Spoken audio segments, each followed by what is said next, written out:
Good evening and welcome to Poland Daily. I'm Nicholas Richardson and this is the news. Today marks the 100th anniversary of the Battle of Warsaw, a great victory of Polish soldiers over the Bolshevik forces. The battle was a turning point in the Polish-Bolshevik War and was decisive in stopping the march of communism towards Western Europe for 2 decades. The Battle of Warsaw was one of the most decisive battles in the history of the world, of great importance for both Poland and Europe. The victory saved Polish independence and halted the westwards expansion of Bolshevism. The losses on the Polish side amounted to about 4,500 killed, 22,000 wounded and 10,000 declared missing. In turn, the Bolsheviks lost 25,000 soldiers, with 65,000 becoming prisoners of war. 2 months later, on October the 15th, Polish and Soviet delegations concluded a ceasefire in Riga, and in March 1921 a peace treaty was concluded on the basis of the ceasefire. This treaty regulated Polish-Soviet relations and marked out the Polish eastern border until the invasion of Poland by the Soviet Union on the 17th of September 1939. Today is not only the centenary of the Battle of Warsaw, but also the 75th anniversary of VJ Day, when the surrender of Japan marked the end of World War II. Today, United States Secretary of State Mike Pompeo arrived in Warsaw on an official visit. He met the President of Poland, Andrzej Duda. One of the most important objectives of Pompeo's visit was the signing of the Polish-American Defense Treaty. It is fitting that this day was chosen to sign the treaty, since United States soldiers fought for the liberation of Poland, both with the Allies in France during the First World War and specifically as part of the Polish forces during the Polish-Bolshevik War.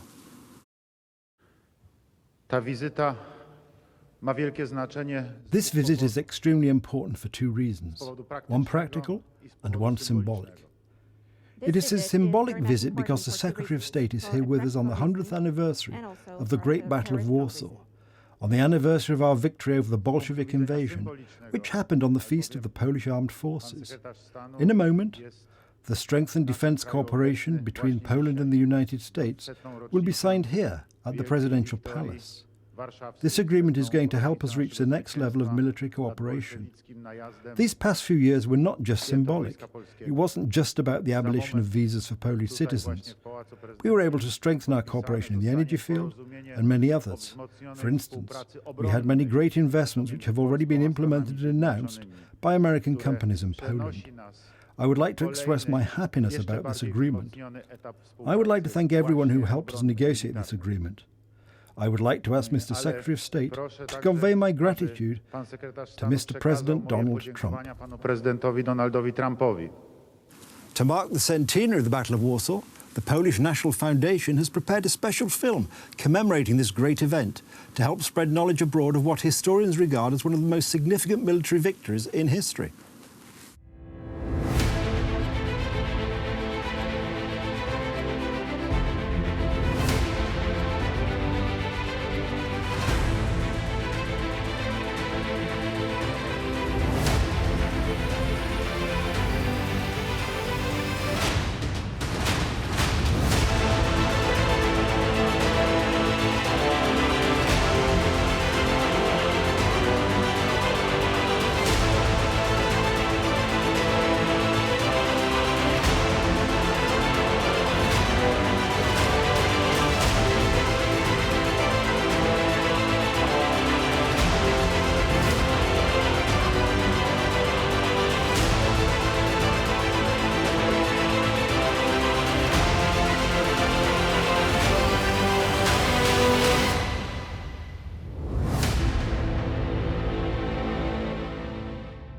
As every year on the Feast of the Polish Armed Forces, a ceremonial guard briefing was held at the Tomb of the Unknown Soldier at Pilsudski Square in Warsaw. However, this year's celebrations were special, as it is the 100th anniversary of the Battle of Warsaw. The ceremony was attended by the Polish President Andrzej Duda, United States Secretary of State Mike Pompeo, and the General Staff of the Polish Armed Forces.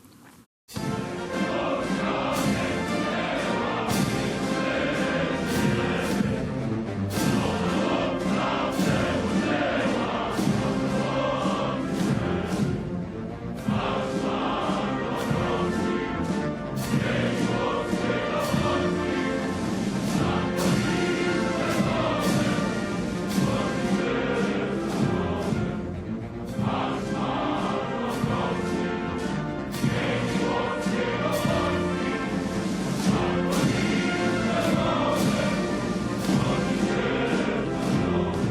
Jesteśmy potomkami zwycięzców. We are the descendants of the heroes of the Great Battle of Warsaw. We are grateful for what they did 100 years ago. They won thanks to the heroism of the soldiers of the Polish army, thanks to the talent of the commanders of the Polish army, and the sacrifice of the Polish nation. Their actions will never be forgotten. We remember what they did. We are grateful to them. They are our role models. Polskiego narodu.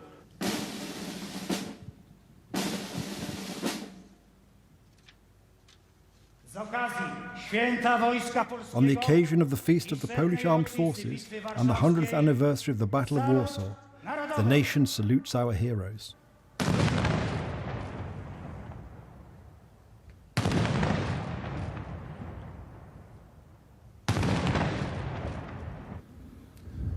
Przegrana wydawała się nieuchronna. Defeat seemed to be inevitable. Many people thought that what happened cannot be reversed, and that Poland would fall under the blows of the Russian Soviet Republic, the Red Army. They thought that communism coming from the east would take over our country, Germany, and the whole of Europe. However, some people never doubted our country. Young boys from the countryside, called up by Wincenty Witos, joined the army. They took up weapons. Even children took up weapons in order to defend Poland, to defend Warsaw, to defend our values, Christianity, and our tradition. And this is when, according to many historians, the greatest battle in history took place, the Battle of Warsaw. We won. We won thanks to our determination, faith, incredible self-denial, as well as grief, the will to survive, fury, and revenge for those who died. A także woli pomszczenia wszystkich pomordowanych I poległych. The construction of the Museum of the Battle of Warsaw began today in Ossow, on the centenary of this great victory against the spread of the Bolshevik Revolution. The museum is scheduled to be completed by 2022. This great investment will be a symbol commemorating the sacrifice of the Polish soldiers in the fight for independence. Minister of National Defence, Mariusz Błaszczak, predicts that the construction will take around 2 years. As he emphasised, the museum is to serve as a place of commemoration for the Polish soldiers who fell in the Battle of Warsaw. At this moment, we are removing the plant life from the construction ground. The whole area for the museum will cover around 12 hectares of land. We are currently on the site of a future artificial hill. There will be two 70-metre tall masts on top of this artificial hill. They will be the only masts constructed this way in Poland. They will be standing on their own, without any supportive structures. Behind us, you can see the groundwork for the future Alley of Victors. This will be going along the hill, so around 18 metres higher than where we are right now. 80 metres that way will be the building of the museum. And over there, we will build an amphitheatre. Around 2,000 people will be able to watch reconstructions of the Battle of Warsaw from the amphitheatre, as the fields in front of it will serve as a perfect scene for such reenactments. Around 620 plaques with the names of the fallen Polish soldiers in the Battle of Warsaw will be placed in the Alley of Victors. The museum is to serve as an educational facility, as well as to commemorate Poles who fought for their country's independence and against the Bolshevik Revolution. The Roman Catholic Church celebrates the Assumption of the Blessed Virgin Mary on the 15th of August. The Chapel of Our Lady of Częstochowa is a destination for pilgrimages from all over the country, timed to arrive on this special day. The date is also the anniversary of the 1920 Battle of Warsaw, known as the Miracle on the Vistula. After solemn Mass at the Temple of Divine Providence in Warsaw, Father Tadeusz Aleksandrowicz, the parish priest, recalled that the faithful attribute the victory of the Bolsheviks in 1920 to the intervention of the Virgin Mary. This festival is pointing us towards heaven. The Assumption of Our Lady means that we too can be in heaven. For us Poles, this date is associated with incredible events in our history, the victory over the Bolsheviks.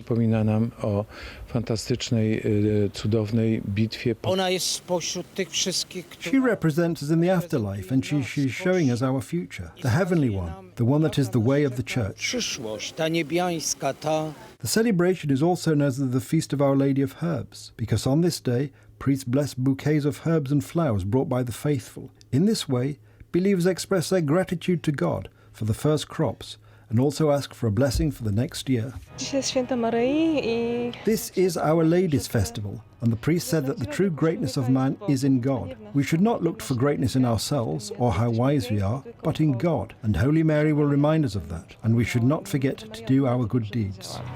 To jest wielka historia. This is a great history, not only for us Poles, but for the whole world. Poles stopped this great Bolshevik and communist storm, and I trust that Our Lady will remain with us for many long years. It was good for us, it is good, and it will be good for us. Mam nadzieję, że ta Matka Boża będzie nas jeszcze długo, długo chroniła. Since the dawn of Christianity, Catholics have believed that the Blessed Virgin Mary was taken to heaven at the end of her earthly life. On the 1st of November 1950, Pope Pius XII, in the Apostolic Constitution, Munificentissimus Deus, defined this belief as a dogma of the Church.